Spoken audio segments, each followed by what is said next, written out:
বর্তমান ফুটবলে এক স্পেশাল ট্যালেন্ট লামাসিয়া থেকে বার্সার খুঁজে পাওয়া এক গ্যালাক্সির নাম কিছু করে দেখাতে পারেনি।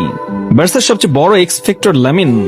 শুধু বার্সা বললে ভুল হবে, স্পেনের হয়েও ইউরো জেতাতে বড় ভূমিকা রেখেছেন লামিন।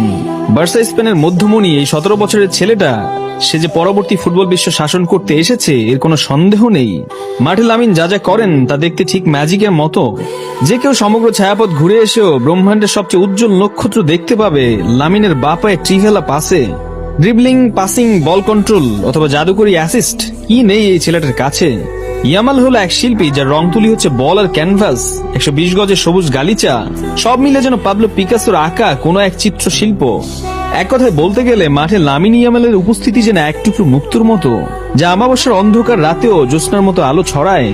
বার্সেলোনায় অনেক রথী মহারথীরা খেলেছেন, সবকিছু ঠিকঠাক থাকলে, নিজের প্রতিভা মিস ইউজ না হলে হয়তোবা ক্যারিয়ার শেষে নু ক্যাম্পের আকাশে লামিনের নামটা ধ্রুবতারার মতো জলজল করবে।